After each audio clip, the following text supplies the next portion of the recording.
वाणी चल रही थी 13/9/65 की पहले पेज के मध्य में बात चल रही थी। बाप आत्माओं को बैठ समझाते,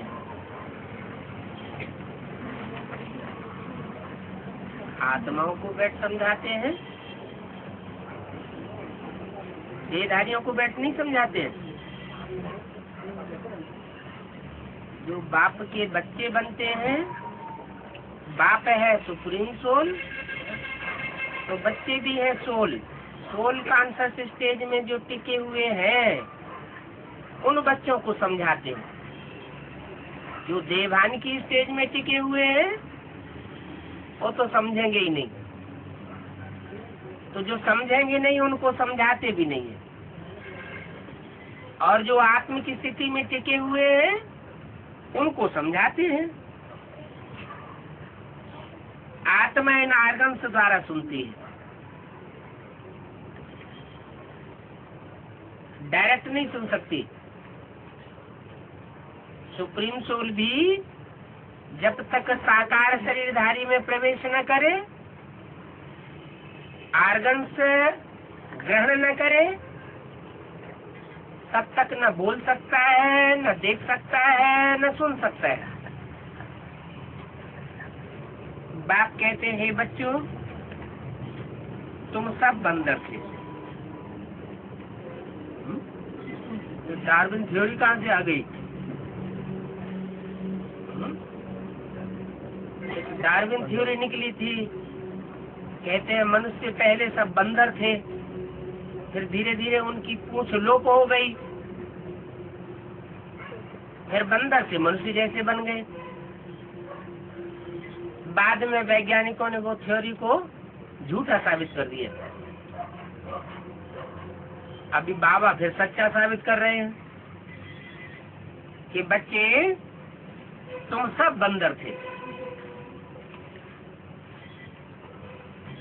इस समय तुम बंदर से मंदिर लायक बन रहे हो।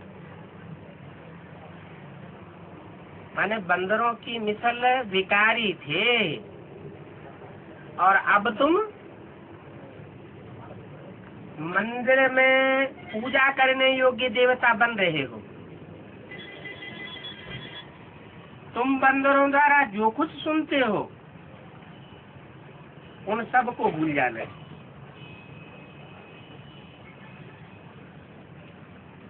बंदरों द्वारा सुनते हैं हम, माना भक्ति मार्ग में जो कुछ हम सुनते आए वो विकारी मनुष्य ही हमको सुनाते आए। जो भी जानवर होते हैं उन जानवरों में बंदर सबसे जास्ती विकारी होता है। तो बंदरों का मिसाल मनुष्य के लिए दिया कलयुग के अंत में। जो भी मनुष्य हमें शास्त्र आदि सुनाते रहे वो सब बंदर मित्र। तो जो कुछ उनसे हम सुनते रहे वो सब भूल जाना है। जैसे गीता में अर्जुन को भगवान ने कहा, ये अर्जुन जो कुछ पढ़ा लिखा है वो सब भूल जा, पूरा कागज बन जा।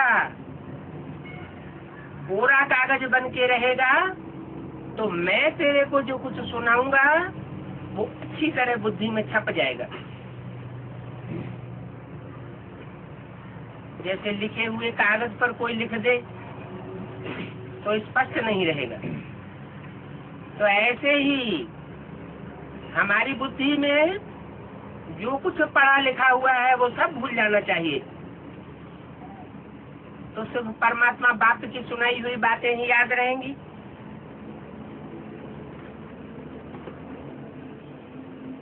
पांच विकार सबसे जास्ती बंदर में होते हैं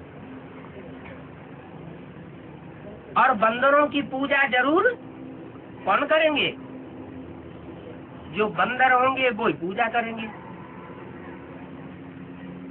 हमको पढ़ाई पढ़ाने वाला बंदरों को मंदिर लायक बनाने वाला है।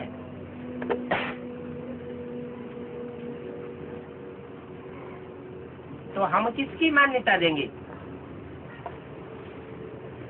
हम तो उसी की मान्यता देंगे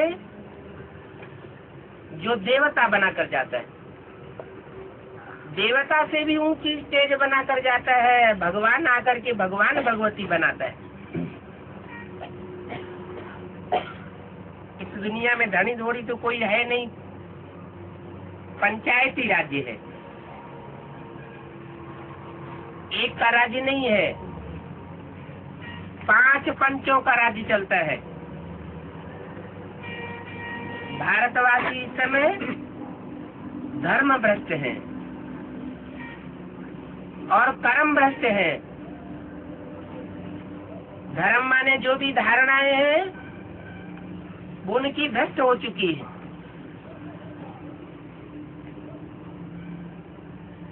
और जब धर्म की धारणाएं भ्रष्ट हो जाती है तो कर्म भी नीचे होने लगते हैं, भ्रष्ट कर्म होने लगते हैं।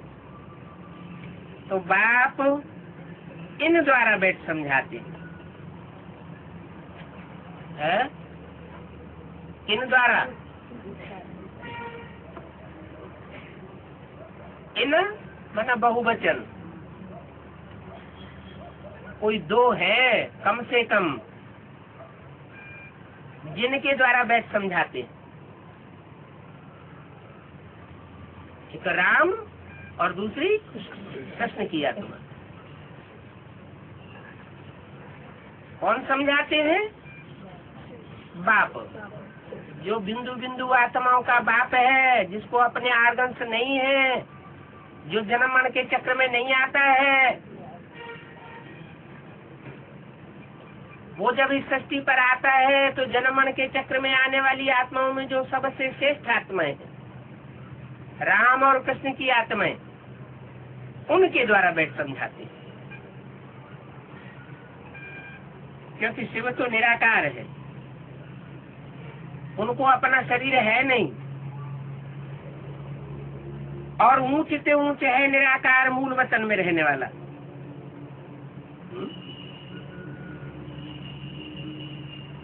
क्या बात हुई? ऊंचते और ऊंच और नीचते नीचे, ये साकारी दुनिया की बातें होती हैं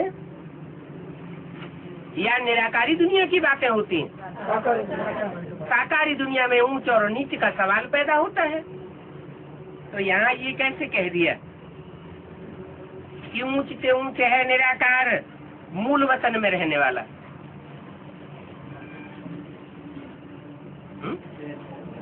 मूल वतन में तो ऊंच नीच का सवाल ही नहीं है।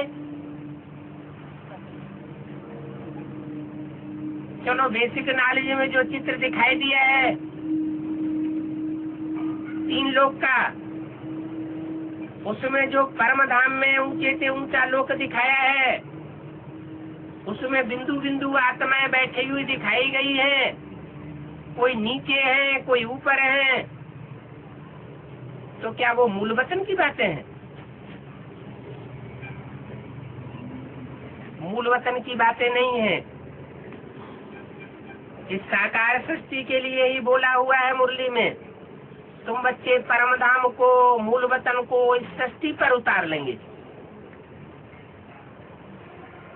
इसका मतलब ये हुआ कि साकार शरीर होते हुए भी हम बच्चों की ऐसी स्टेज बन जाएगी,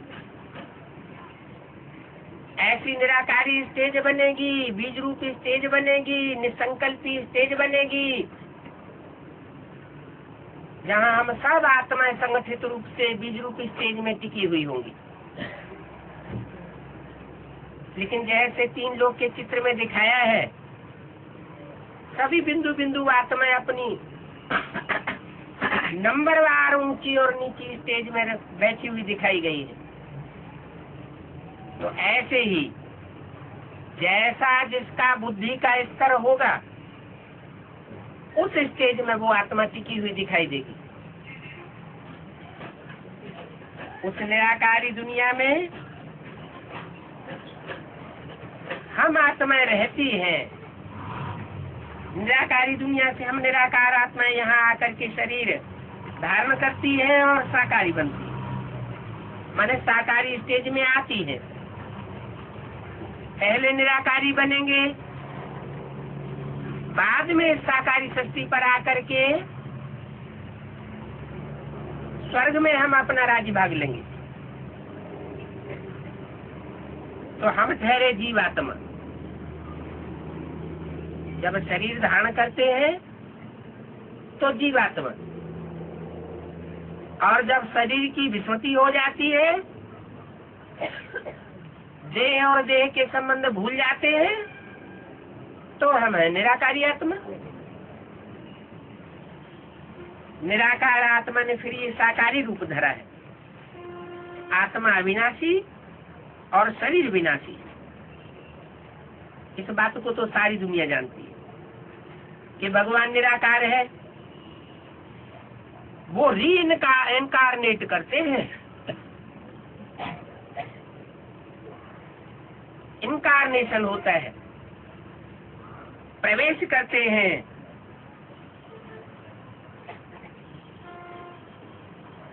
शिव जयंती भी गाई जाती है। जरूर वो निराकार साकार में आया है, और आया है तो कुछ करने के लिए आया होगा कि बिना कुछ करे वापस चला जाता है। और आएगा तो ऐसा करके जाएगा जो दुनिया में कोई और ने न किया हो। इब्राहिम बुद्ध कैसे गुरु नानक भी आते हैं,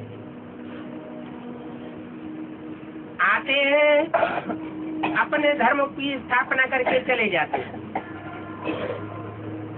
पुरानी दुनिया जो की त्यों बनी रहती है, नई दुनिया नहीं बन पाती। और ही पुरानी दुनिया जाती पुरानी तमो प्रधान बनती जाती है। तो उन धर्म पिताओं को गॉडफादर के रूप में कोई याद नहीं करता। गॉडफादर ऊंचे से ऊंचे एक परम पिता परमात्मा ही सब धर्मों में गाया हुआ है।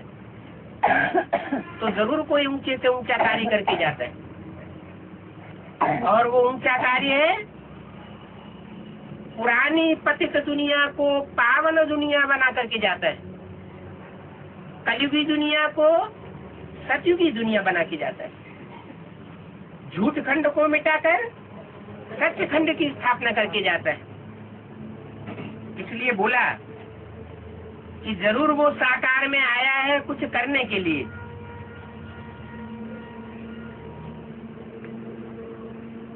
तो क्या ब्रह्मा तन में आया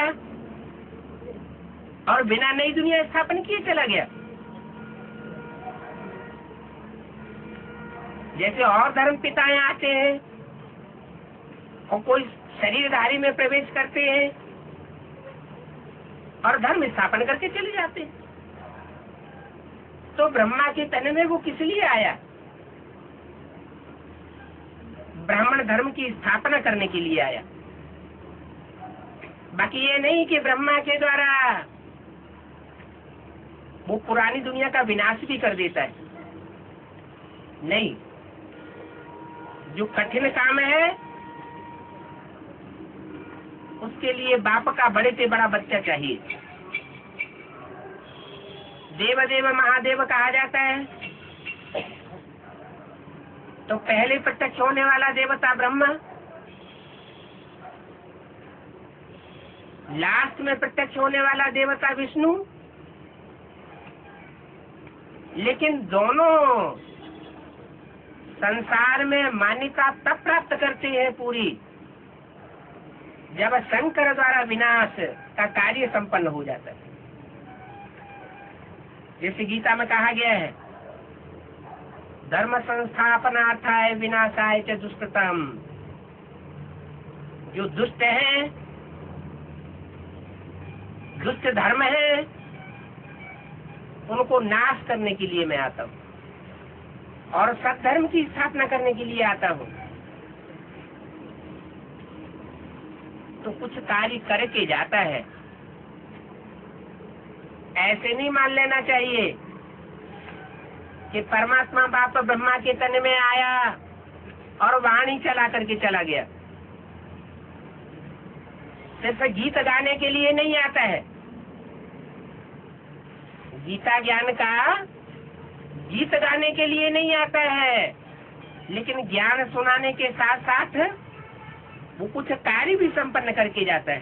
तब सारी दुनिया उसको भगवान के रूप में मानती है और याद करती है।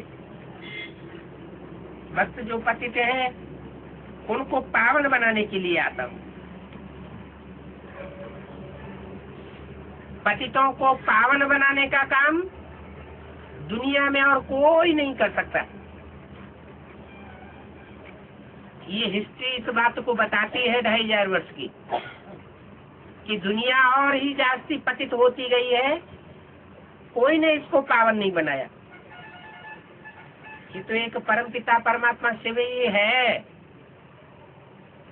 जब रामकृष्ण के चोले में आता है तो पतित से पावन बनने का ज्ञान सुनाता है, और दोनों के द्वारा पतित से पावन नहीं बनाता। सिर्फ एक ही रूप है, राम का अंतिम चोला, जिसमें प्रवेश करके पतितों को पावन बनाता है और सदगति करने आता है। सारी दुनिया की दुर्गति हुई पड़ी है, तन भी दुर्गति को पाए हुए हैं। कोई शरीर ऐसा नहीं है जिसमें बीमारी न लगी हुई हो। सब अपने तन के 5 तत्वों से परेशान है। दुनिया में डॉक्टरों की संख्या बढ़ती जाती है, हॉस्पिटल्स की संख्या बढ़ती जाती है, बीमारियों की संख्या बढ़ती जाती है। तो तन किसी का तंदुरुस्त नहीं है। अभी बाप आकर के हमको राजयोग की प्रक्रिया के द्वारा ऐसा संग का रंग लगाते हैं जिससे पतित दृष्टि बदल करके पावन दृष्टि बन जाती है।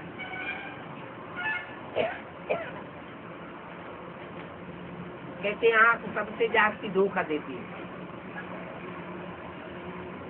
दृष्टि ही सबसे जास्ती पतित बनती है और दृष्टि ही सबसे जास्ती पावन बनती है। दृष्टि का सुधार हो जाए तो सब कुछ सुधार हो जाए। तो परमात्मा बाप भी सृष्टि पर आकर के पहले दृष्टि से सृष्टि सुधारते। ऐसे नहीं कि और कर्मेंद्रियों से काम नहीं लेते। जिस तन में प्रवेश करते हैं उस तन की सभी कर्मेंद्रियों से संग का रंग लगता है, लेकिन दृष्टि से विशेष संग का रंग लगता है। दृष्टि से आकर के परमात्मा सृष्टि को सुधारता है। पतित दृष्टि वालों को पावन दृष्टि वाला देवता बनाता है। अभी जो सबकी दृष्टि व्यभिचारी बन चुकी है, अनेक में दृष्टि वृत्ति जाती रहती है, उस व्यभिचारी दृष्टि वृत्ति को बदल करके अव्यभिचारी बनाकर जाता है। देवताएं होते ही हैं अव्यभिचारी, सतयुग में होते हैं व्यभिचारी, और कलयुग में वही देवताएं जन्म लेते लेते संग के रंग में आते आते व्यभिचारी दृष्टि वृत्ति वाली बन जाती है। कर्मेंद्रियों की कृति भी व्यभिचारी बन जाती है। तब परमात्मा बाप को आना पड़ता है।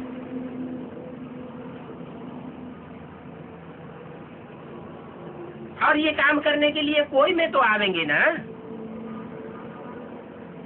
कोई प्रश्न करे कि राम में ही क्यों आते हैं? शास्त्रों में भी तो लिखा हुआ है सबका सदगति दाता राम। तो शास्त्र में जो बातें लिखी हुई है वो कहाँ की यादगार है? संगम की यादगार है। इसलिए बोला है कि राम बाप को कहा जाता है। कृष्ण को बाप कहा जाता है ऐसे तो कहीं बोला नहीं। कृष्ण का तो बच्चे का रूप शास्त्रों में भी प्रसिद्ध है। तो राम सदगति दाता गाया हुआ है, लेकिन ये कोई नहीं जानता कि उस राम में वो निराकारी राम जब प्रवेश करता है तब वो सदगति करता है। तो कोई में तो आवेंगे, जिसमें आवेंगे वो है ज्ञान का सागर। जैसे ज्ञान नदियां होती हैं, सरोवर होते हैं, गड्ढे गड़ीचियां होते हैं, तो ऐसे ही जो सबसे बड़ा ज्ञान का आधार है उसको कहा जाता है ज्ञान सागर। वो ज्ञान के द्वारा आकर के लिबरेट करता है, सब आत्माओं को बंधन से छुड़ाता है। जितना ज्यादा ज्ञान गहरा होगा वो आत्मा उतना ही अपने को जन्म जन्मांतर स्वतंत्र रखेगी। ये स्वतंत्र बनाने की पढ़ाई परमात्मा बाप आकर के पढ़ाते हैं। नहीं तो सारी दुनिया इस समय स्वतंत्रता के बंधन में जकड़ी हुई है। बंधन वाली आत्माओं को, बांधेली आत्माओं को परमात्मा आकर के छूटीला करता है।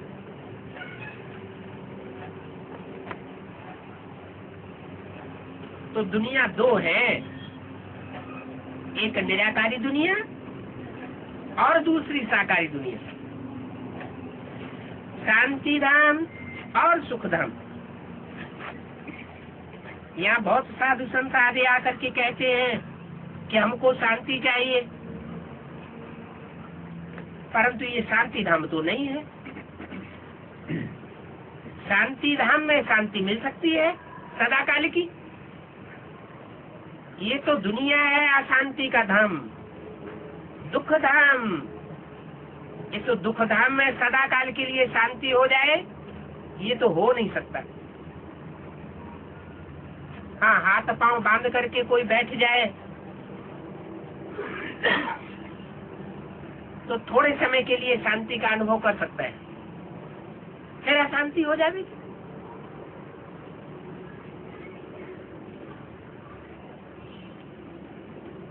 तो इस दुनिया में शांति कैसे होगी?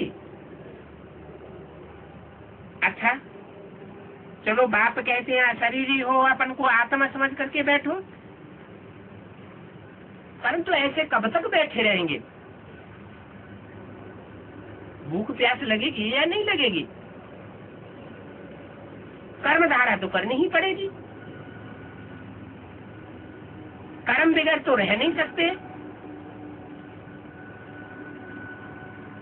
निष्कामी तो कोई हो नहीं सकता, वो तो एक बाप ही है, सुप्रीम सोल, जो सदा निष्कामी है, अकर्ता है, अभोक्ता है। आत्मा सब भोगी होती है, चाहे वो देवता बन जाए, चाहे वो मनुष्य बन जाए, और चाहे मनुष्य की कोट से नीचे गिर करके राक्षस बन जाए, दूसरों को दुख देने वाली है, सब की सब भोगी। तो जो भोगी है वो कर्मेंद्रियों की कर्मधारा के बगैर रह नहीं सकते, और कर्मधारा में जब आएंगे और दुख की दुनिया में मौजूद होंगे तो अशांति तो जरूर। तुम बच्चों को बाप शिक्षा देते हैं, अपन को शरीर से अलग आत्मा समझ करके बाप को याद करो, और इस देह अभिमान को छोड़ दो। देह अभिमान में रह करके अगर बाप की बातें सुनेंगे तो ज्ञान बुद्धि में बैठेगा नहीं, क्योंकि मिट्टी का पात्र बन जाता है। गायन है, मिट्टी के पात्र में शेरनी का दूध ठहर नहीं सकता, सोने का पात्र बनाएंगे तो शेरनी का दूध ठहरेगा। तो कोर्ट ऑफ आर्म से 3 शेरों का चित्र दिखाया है। बनाने वाले तो जानते नहीं ये 3 शेर कौन कौन से हैं, हम बच्चे तो जानते हैं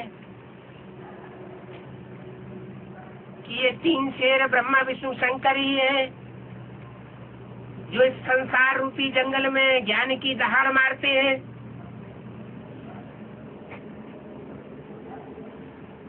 उनमें जो एक शेर है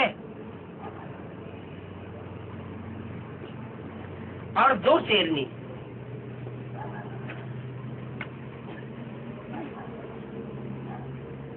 जिस ब्रह्मा के द्वारा ज्ञान सुनाते हैं, समझाते नहीं, सिर्फ सुनाते हैं, वो भी शेरनी का रूप है। उसके द्वारा सुनाया हुआ ज्ञान जो देह अभिमानी सांडे बन करके सामने बैठते हैं, उनके पल्ले नहीं पड़ सकता। तो बोला ये देह अभिमान छोड़ दो और देह से आशरीरी होकर के माम एकम याद करो। मुझे एक को याद करेंगे तो अभिविचारी याद होने से मन बुद्धि रूपी आत्मा पावन बनेगी, और अनेकों को याद करेंगे तो जो मन बुद्धि रूपी आत्मा है वो पावन नहीं बन सकती और ही पतित होती जाएगी। मेरी अभिविचारी याद से तुम पावन बनेंगे, और अनेकों की याद करने से तुम्हारी बुद्धि पतित बनती जाएगी।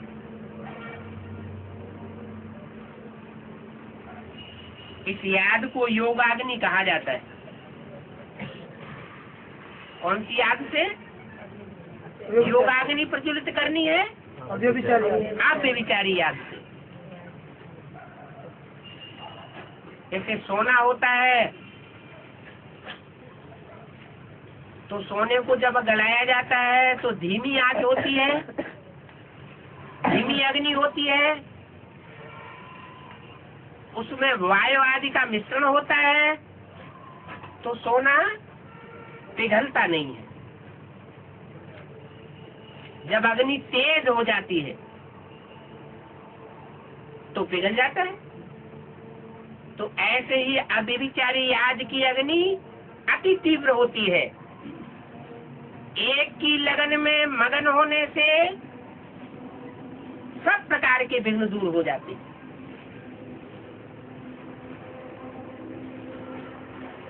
विघ्नहीन आत्मा अपने अनेक पापों को सेकंड में भस्म करती है।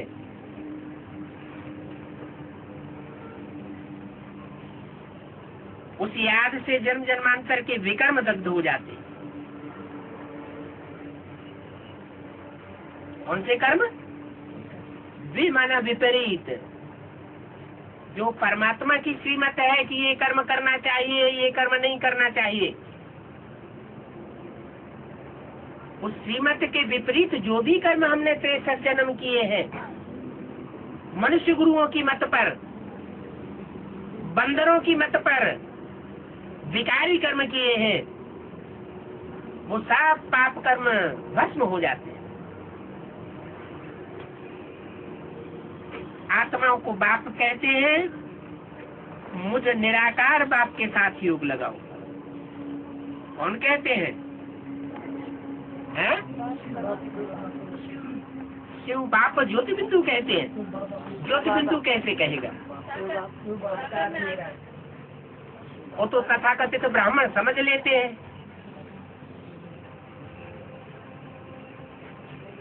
या मुसलमान लोग ऐसे कहते हैं कि अल्लाह मियाँ ने ये फरमाया, अल्लाह मियाँ ने वो फरमाया। अब अल्लाह मियाँ को तुम निराकार मानते हो तो क्या परमधाम से फरमाया, या उसको अर्थ छोड़ करके फर्श पर आना पड़ता है? जरूर साकार शरीर में प्रवेश करके फरमाया होगा। तो वो निराकार ज्योति स्वयं आकर के साकार शरीर में कहती है, मुझे निराकार बाप के साथ योग लगाओ। इसका मतलब ये नहीं है कि बिंदु के साथ योग लगाओ। निराकार का मतलब है जो निराकारी स्टेज बनती है, जिस तन में प्रवेश करता है वो निराकारी स्टेज वाला बन जाता है। उस निराकारी स्टेज वाले को याद करेंगे तो तुम भी निराकारी स्टेज वाले बन जाते। जैसे को याद किया जाता है वैसी ही आत्मा की स्थिति हो जाती है। चोर डकैतों का बुद्धि से संग करेंगे तो चोरी और डकैती के संस्कार जरूर भर जाएंगे। श्रेष्ठ का संग करेंगे तो श्रेष्ठता के संस्कार भर जाएंगे। तो मेरे साथ योग लगाओगे तो जो अनेक जन्मों में खाद पड़ी है, द्वापर में तांबे की खाद पड़ गई, क्रोधियों कामियों का संग हो गया। इब्राहिम ने आकर के इस्लाम धर्म स्थापन किया तो इस्लाम धर्म की आत्माएं ढेर की ढेर परमधाम से नीचे आ गई। उनका संग का रंग देवात्माओं को लगने लगा भारत भूमि में। इसी तरह कलयुग में ढेर सारे धर्म पिताएं आते हैं और अनेक प्रकार के धर्म स्थापन करते हैं। अनेक प्रकार की मतांतर हो जाती है। तो उनका संग का रंग लगने से सबकी बुद्धि लोहे जैसी हो जाती है। परमात्मा बाप कहते हैं कि मेरी अव्यभिचारी याद में रहेंगे तो सारी खाद निकल जाएगी। जो विकारों की खाद है वो गल जाएगी, जल जावेगी और तुम आत्मा पावन बन जाते। ये पावन बनने की युक्ति है। बाकी नरकवासी गुरुवादी तो खुद ही नरकवासी हैं, तो तुमको स्वर्गवासी कैसे बनावेंगे? जो जहां का वासी होगा वही हमको भी ले जाएगा। तो बाप है निराकारी दुनिया का वासी, बच्चों के संग के रंग में आता है तो भी निराकारी स्टेज वाला है, तो उसको संग का रंग लग नहीं सकता। तो गुरुओं को तो संग का रंग लगता है, तो वो खुद ही पतित बनते रहते। बाप तो पावन बनाने वाला ही है। वो गुरु लोग न खुद मुक्ति धाम जा सकते हैं और न दूसरों को ले जा सकते हैं। खुद ही विकारियों के बंधन में आते रहते। विकारियों के हाथ का भोजन खाएंगे तो विकारियों के यहाँ जो जन्म लेना पड़े। उनसे भी पूछो कि कृष्ण की आत्मा इस समय कहाँ है, तो कहते हैं कृष्ण हाजरा हुजूर, कि कृष्ण को भगवान समझ लेते। अब कृष्ण का तो वह शरीर खत्म हो गया, बूढ़ा हुआ, शरीर छोड़ा, खलास हो गया। किसकी तरफ इशारा किया है? तथाकथित ब्राह्मणों की तरफ इशारा किया। वो समझते हैं कि कृष्ण की सोल उस दादा लेखराज जिन्होंने 68-69 में शरीर छोड़ा, वो हाजरा हुजूर हो गए।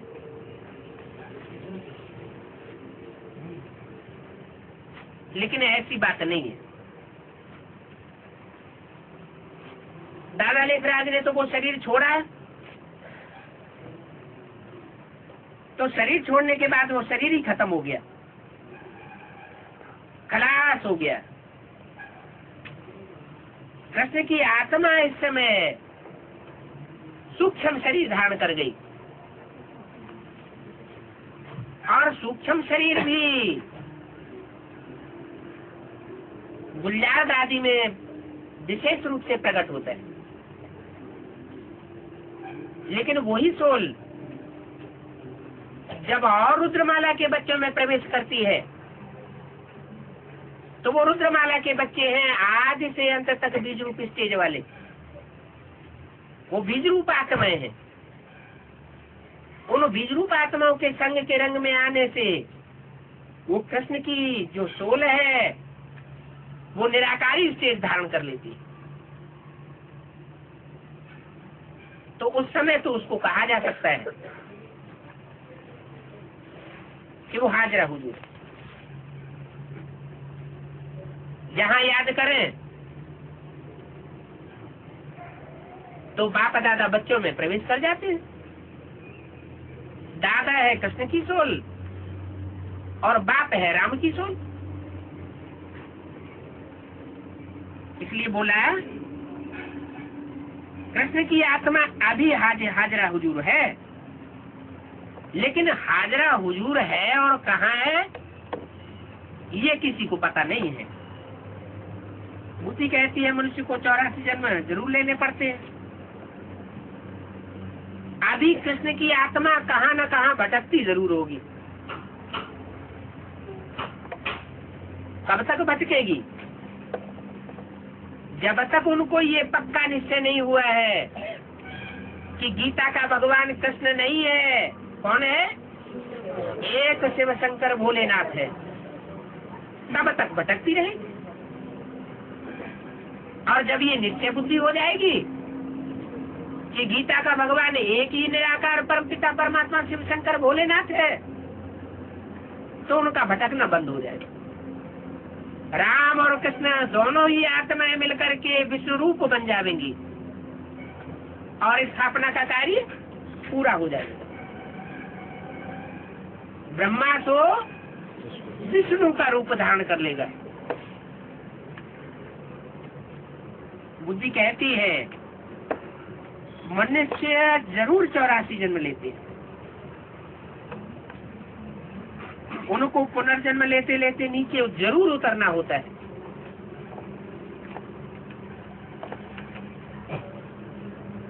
आत्मा तो है ना, आत्मा कहाँ जाती नहीं है, एक शरीर छोड़ दूसरा लेती है। सतयुग में सिर्फ एक लक्ष्मी नारायण थोड़े ही होंगे, 1250 वर्ष सतयुग चलता है, तो इतने लंबे समय तक कोई एक लक्ष्मी नारायण का राज्य थोड़ा ही चलेगा। सारी सूर्यवंशी राजधानी थी। जो पहले लक्ष्मी नारायण होते हैं, नर से डायरेक्ट नारायण बनते हैं, उनकी डायनेस्टी चलती है, तो सिद्ध होता है सूर्यवंशी देवताएं ही पूरे 84 जन्म लेते हैं।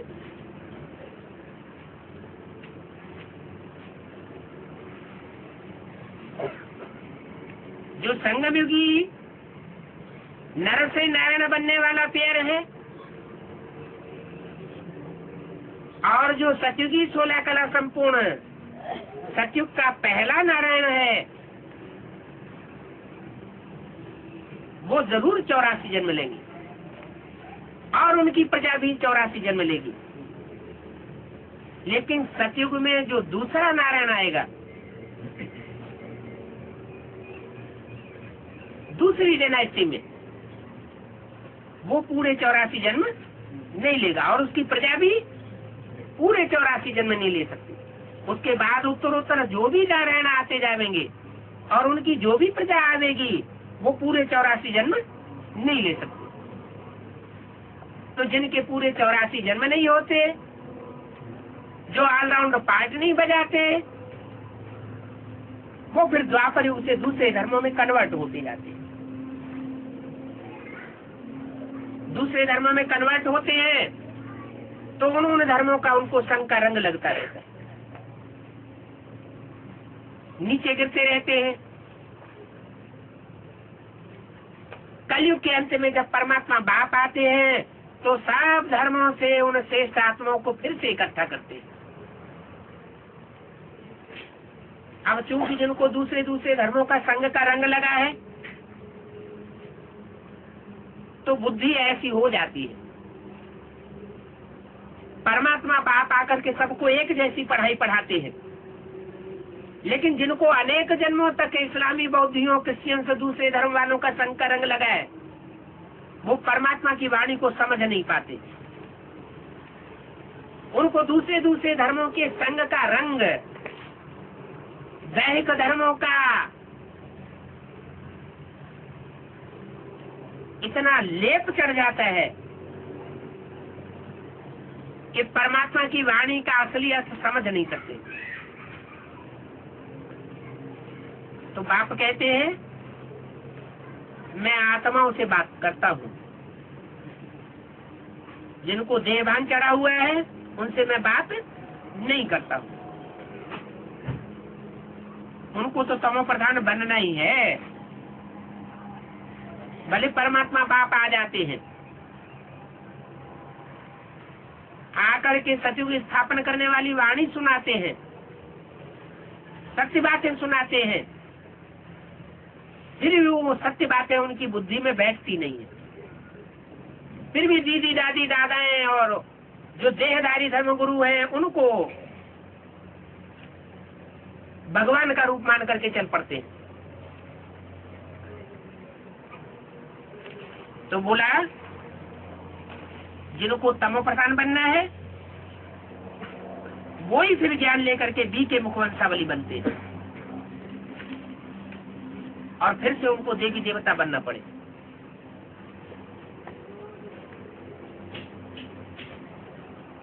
पढ़े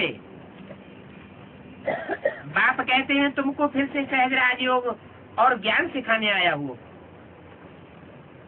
फिर से सिखाने आया हूँ। मैंने आदि में भी सिखाया था और अभी फिर से ये राजयोग सिखा रहा हूँ। फिर से ये अक्षर कोई कह नहीं सकता।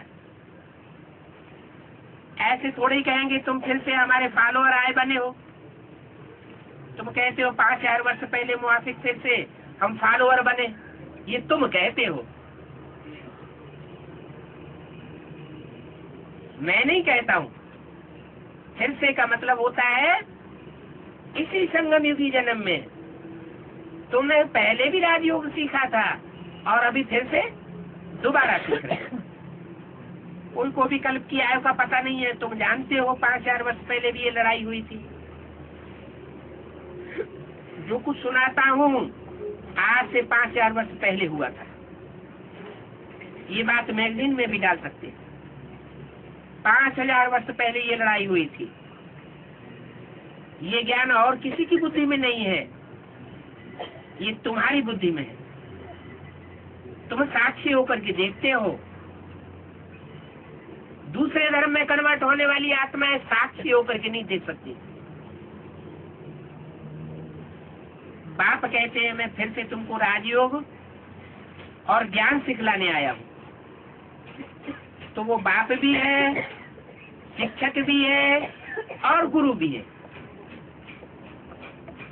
वो ये नहीं।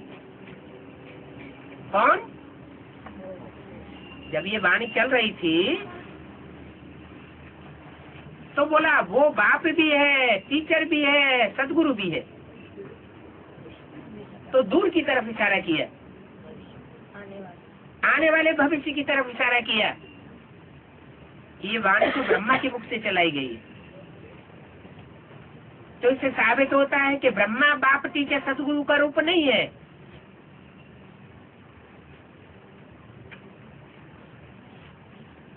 जो बाप टीचर और सदगुरु है उनका तो कोई बाप नहीं होता। उनको ज्ञान देकर कोई आत्म का परिचय नहीं करा सकता। उनको परमात्मा बाप का कोई परिचय नहीं दे सकता, क्योंकि वो तो स्वयं ही बाप है, स्वयं ही टीचर है। उसको कोई शिक्षा नहीं दे सकता कि कोई पढ़ाई पढ़ाई दे। वो सबको पढ़ाई पढ़ाने वाला है। वो सुप्रीम टीचर है और सतगुरु है। सिख लोग भी कहते हैं एक सदगुरु अकाल मूर्त, सबका सदगति दाता एक। तो एक है सतगुरु, सत्य माना सच्चा। तो बाकी गुरु क्या हो गए? झूठे हो गए। तो जब सच्चा गुरु मिल गया हो तो झूठे गुरुओं को छोड़ देना चाहिए ना।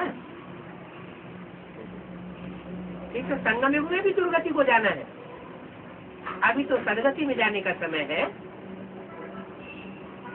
तो कहते हैं मैं ज्ञान का सागर हूँ, ऊंची ऊंची ज्ञान की लहरें मारता रहता हूँ और तुमको आए करके ज्ञान देता हूँ, उनको नहीं देता हूँ। जो दूसरे दूसरे धर्म गुरुओं के चक्कर में आ जाते हैं वो तो देह अभिमानी बन पड़ते हैं, देहधारी गुरुओं से चिपक पड़ते हैं। उनकी बुद्धि उन गुरुओं के साथ लिम्पायमान हो जाती है। इतनी लिम्पायमान हो जाती है कि सच्चाई को समझते भी हैं, ज्ञान की बात बुद्धि में बैठ जाती है, फिर भी कहते हैं दादी मानेंगी तो हम मानूंगा, जगदीश भाई कहेंगे तो हम मान लेंगे, भले आपकी बातें सच्ची हैं। तो इसको साक्षी दृष्टा कहेंगे? नहीं कह सकते। देह में बुद्धि जिसकी लटकी हुई होगी उसकी बुद्धि में ईश्वरीय ज्ञान नहीं बैठ सकता। तो ये ज्ञान मैं तुमको आए करके देता हूँ। तुमको माना उनको नहीं देता हूँ, वे मेरे सन्मुख नहीं बैठते। तुमको कहा जाता है जो सन्मुख बैठने वाले होते, उनको देता हूँ। ये सारी दुनिया ही पतित है। इसमें एक भी पावन नहीं। मैं जिसमें प्रवेश करता हूँ वो भी पावन नहीं है, क्योंकि पतित दुनिया में एक भी पावन नहीं होता और पावन दुनिया में एक भी पतित नहीं होता। बल कितने भी गुफाओं में जाकर के बैठे, एकांत में जाकर के बैठे, परंतु पावन एक भी नहीं है। सब पतित भ्रष्टाचारी है। पतित दुनिया में एक भी पावन नहीं होता, या एक भी पावन हो नहीं सकता, इम्पॉसिबल। सब पतित है। बाप कहते हैं बड़े से बड़ा पाप ये करते हैं जो मुझे परमपिता परमात्मा को सर्वव्यापी कह देते, कण कण में, कुत्ते में, बिल्ले में कह देते। कण कण में माने कण कण जैसा पार्ट बजाने वाली आत्माओं में, जैसे मिट्टी के कण होते हैं ना, पांव की ठोकर लगती है तो कण कहाँ का कहाँ जाकर के बिखर जाता है। तो ऐसे कण कण के समान जो पार्ट बजाने वाली आत्माएं हैं, ईश्वरीय ज्ञान से झट से बिखर जाने वाली आत्माएं हैं, उनमें भी मेरे को व्यापक समझ लेते हैं। पत्थर में व्यापक समझ लेते हैं, जो पत्थर बुद्धि बन चुके हैं। अहिल्या मिशन पत्थर बुद्धि बन चुके हैं। उनको कितना भी ज्ञान सुनाए, कितना भी समझाए कि कोई विकारी को परमात्मा की सभा में नहीं लाना चाहिए, वो एक कान से सुनते हैं और दूसरे कान से निकाल देते हैं। फिर भी जिनसे उनका बुद्धि का योग लगा हुआ है, जिनके साथ उनकी बुद्धि चिपकी हुई पड़ी है, उनको जरूर खींच करके ले आवेंगे और बाप की अवहेलना करेंगे। तो बाप कहते हैं ऐसे विकारियों को जो मेरे सामने ला करके बैठा देते हैं, वो पत्थर बुद्धि बन जाते हैं। उनका नाम क्या दिया शास्त्रों में? अहिल्या। अहि माने सांप। कामी, क्रोधी, लोभी, मोही, अहंकारी सांप है। जानते हैं कि ये सांप हैं, विष उगलने वाले हैं, ग्लानि का विष उगलेंगे। परमात्मा की भी ग्लानि करने से नहीं चूकते। उन विषधरों को ला करके सभा में बैठाए देते।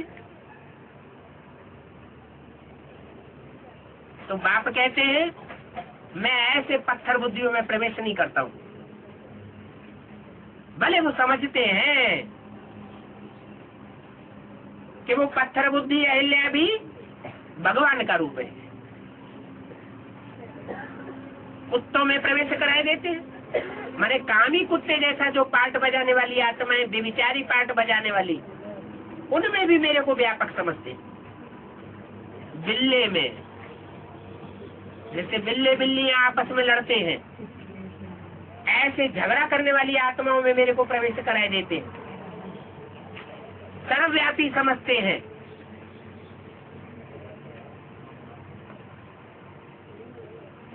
ये गाली है, ये गाली नहीं है क्या कि परमात्मा इतना ऊंचा और उसको सर्वव्यापी बताए देते। मनुष्य के 84 लाख जन्म कहते और मुझे कण-कण में डाल लेते हैं। पत्थर टिक्कर में ठोक दिया है। इन जैसा महान पापात्मा कोई नहीं होता। इसलिए बाप कहते हैं कि ये बात तुम बच्चों की बुद्धि में नहीं रहना चाहिए कि परमात्मा सर्वव्यापी है। क्या रहना चाहिए तुम्हारी बुद्धि में? कि परमात्मा बाप एक व्यापी है। हम एक की मत पर चलेंगे, हम अनेकों की मत पर चलने वाले नहीं हैं।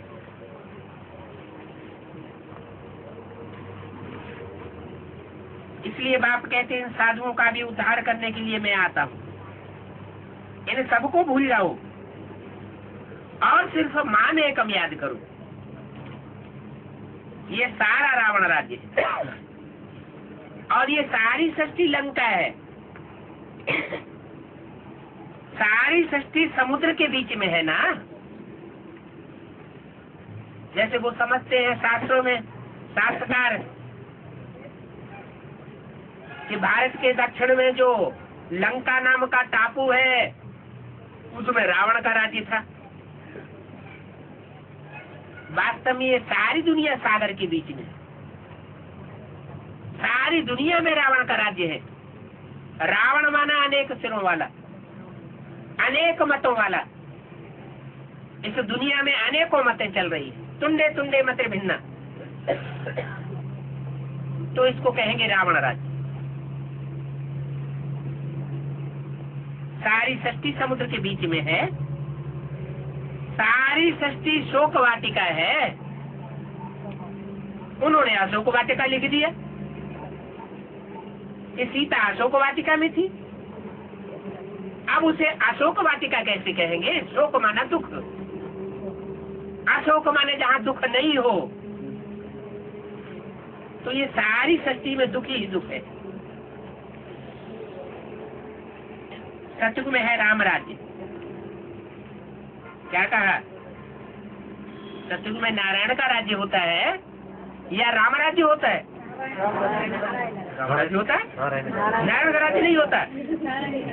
नारायण का राज्य होता है। फिर ये क्यों कह दिया कि सतयुग में होता है राम राज्य? क्योंकि राम के अंतिम चोले में ही वो निराकार सेवा करके राम राज्य की स्थापना करते हैं, नारायण के राज्य की स्थापना करते हैं। तो जिसके द्वारा जो राज्य स्थापन किया जाता है उसी का नाम चलता है। इसलिए बोला कि सतयुग में भी राम राज्य कहेंगे, त्रेता में भी राम राज्य कहेंगे, द्वापर में रावण राज्य हो जाता है। उसका नाम ही है द्वापुर। दो दो पुर, दो दो राज्य हो जाते हैं, दो दो धर्म हो जाते हैं, दो दो मतें हो जाती हैं, दो दो भाषाएं हो जाती हैं। तो आपस में मुठभेड़ होती रहती है, झगड़ते रहते हैं।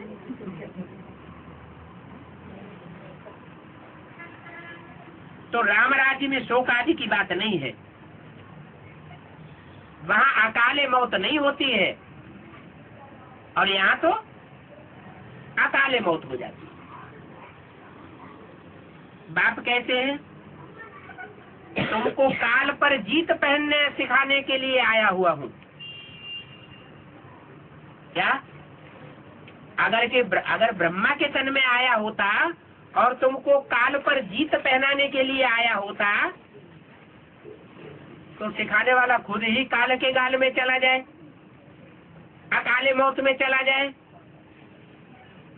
तो जो सीखेंगे वो कैसे अकाले मौत से परे हो जाएंगे? देखने में भी आता है जो दादा लेखराज के तन में जिन्होंने अकाले मौत से शरीर छोड़ा था, उस तन में निराकार ज्योति शिव को याद कर रहे हैं। उनकी गति भी वैसी ही होती जा रही है। कैसी गति होती जा रही? उनको शरीर छोड़ना, अकाले मौत में शरीर छोड़ना पड़ रहा है, अचानक मौत होती जा रही है। बाप कहते हैं मैं तो तुमको ऐसा योग सिखाता हूँ जिससे तुम्हारा हार्ट फेल हो ही नहीं सकता, हार्ट और ही मजबूत हो जाता है। तो तुमको काल पर जीत पहनाने आया हूँ। ये नरक है, एक दो को मारते काटते रहते, इसलिए कहता हूँ ये बंदर से भी बदतर है। इसलिए चित्र बनाया है, hear no evil, talk no evil, see no evil. कौन सा चित्र बनाया है? तीन बंदरों का तो भक्ति मार्ग में बनाते हैं। वो है भक्ति मार्ग, वर्तमान संगम युग की यादगार। लेकिन बाबा ने चित्र बनाया है नलिनी का। क्या?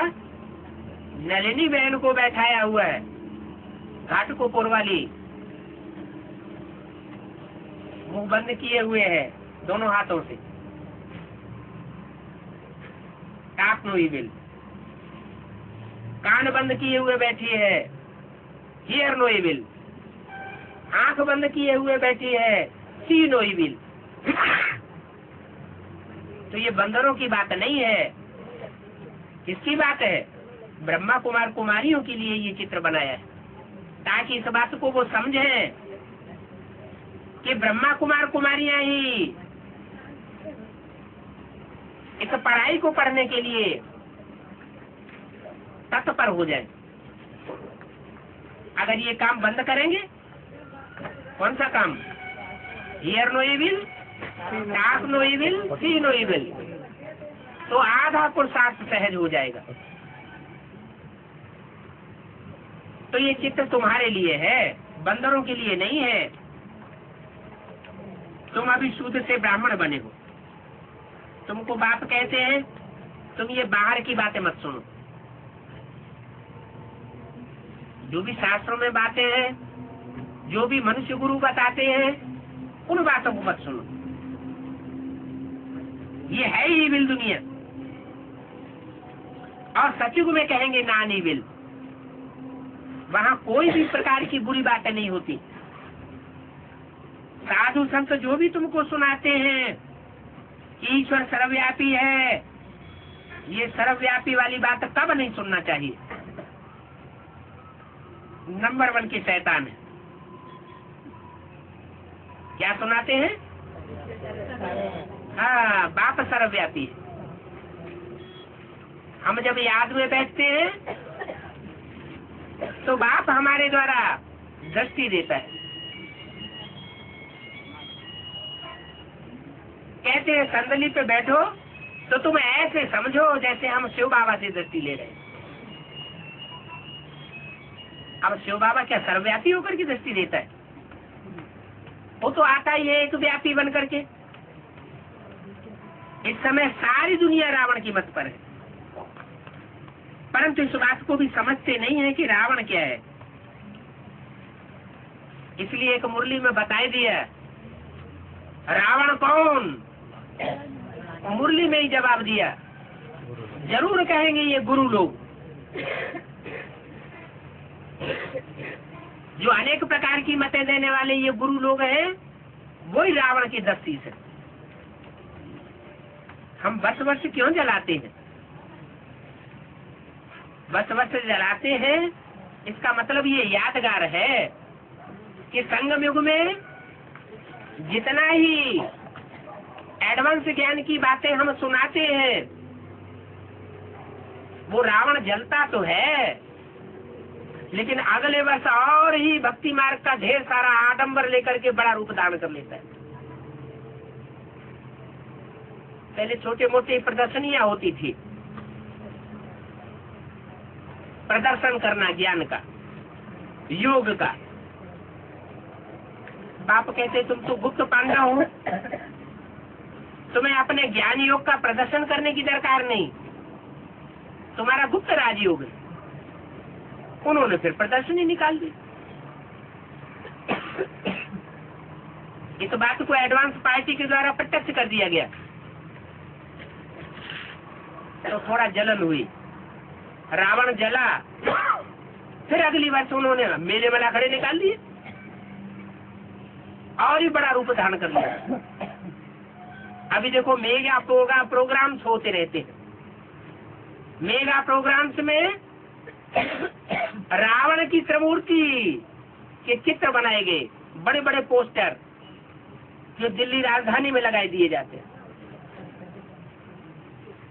3 देहधारी धर्मगुरु बैठाए गए ताकि लोग समझें कि परमात्मा बाप आकर के त्रिमूर्ति के द्वारा प्रत्यक्ष होता है। अब बाप कहते हैं सी नो इविल, इन चित्रों को देखने की दरकार नहीं है। ओम शांति।